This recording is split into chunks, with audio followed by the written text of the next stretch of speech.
मतदानाच्या अवघ्या काही तासाआधी ठाकरे बंधूंची ऐतिहासिक भेट, निवडणूक आयोगाच्या एका निर्णयाने राजकीय वर्तुळात उडालेली खळबळ आणि ईव्हीएम सोबत जोडलेल्या एका गूढ मशीनमुळे उपस्थित झालेले गंभीर प्रश्न. मुंबई महानगरपालिका निवडणुकीच्या रणांगणात मतदानाच्या आदल्या दिवशी नेमकं काय शिस्त आणि ठाकरे बंधूंनी निवडणूक आयोगावर कोणते गंभीर आरोप केलेत, जाणून घेऊया थोडक्यात. मुंबई महानगरपालिकेसाठी उद्या मतदान प्रक्रिया पार पडणार आहे, पण त्याआधीच मुंबईच्या राजकारणात आणि प्रशासकीय पातळीवर प्रचंड मोठ्या घडामोडी घडल्या आहेत. सर्वात मोठी आणि लक्षवेधी घटना म्हणजे ठाकरे गटाचे प्रमुख उद्धव ठाकरे यांनी थेट मनसे प्रमुख राज ठाकरे यांनी त्यांच्या शिवतीर्थ या निवासस्थानी जाऊन भेट घेतली.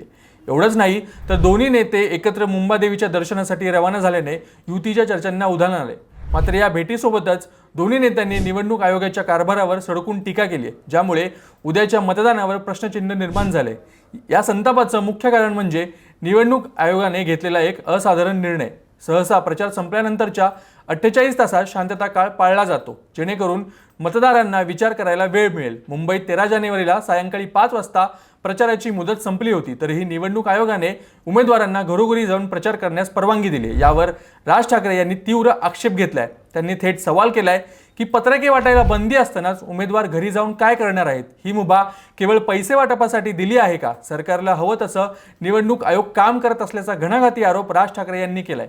निवडणूक आयोगाचे अधिकारी दिनेश वाघमारे हे कोणत्याही प्रश्नांची उत्तर द्यायला तयार नसल्याचंही त्यांनी म्हटलंय. या वादात अजून भर पडली आहे ती एका नवीन मशीनमुळे. निवडणूक आयोगाने यावेळी ईव्हीएम सोबत पाडू म्हणजेच प्रिंटिंग ऑक्झिलरी डिस्प्ले युनिट नावाचे एक मशीन आणलंय.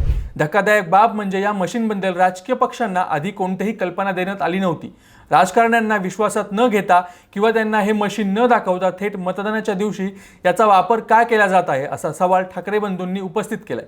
ईव्हीएम बंद पडल्यास हे मशीन वापरले जाईल असं सांगितलं जात असलं तरी यामुळे मतदानात फेरफार होण्याची भीती व्यक्त केली जात आहे. उद्धव ठाकरे यांनी या संदर्भात निवडणूक आयोगाला पत्र लिहून जाब विचारला आहे. ही लोकशाही आहे की बेबंदशाही, अशा शब्दात राज ठाकरे यांनी संताप व्यक्त केलाय. दुसरीकडे मुंबई महापालिका प्रशासनाने यावर स्पष्टीकरण दिलंय की पालिका आयुक्त भूषण गगराणी यांनी सांगितलंय की हे पाडू मशीन सरसकट वापरले जाणार नाही. केवळ आपत्कालीन परिस्थितीत या ईव्हीएम मध्ये तांत्रिक बिघाड झाल्यास बॅकअप म्हणून या मशीनचा वापर केला जाईल. मात्र ऐन मतदानाच्या तोंडावर आलेल्या या मशीनमुळे आणि प्रचार कालावधीनंतर मिळालेल्या सवलतीमुळे विरोधकांचा संशय बळावलाय. मतदानाच्या दिवशी आता काय गोंधळ होणार आणि ठाकरे बंधूंची ही जवळीक मतांमध्ये परावर्तित होणार आहे का, हे पाहणं महत्त्वाचं ठरणार आहे. तुम्हाला काय वाटतं? ऐन वेळेला नवीन मशीन आणणे हे योग्य आहे का? निवडणूक आयोगाचा निर्णय संशयास्पद वाटतो का? तुमचं मत खाली कमेंट्समध्ये नक्की सांगा.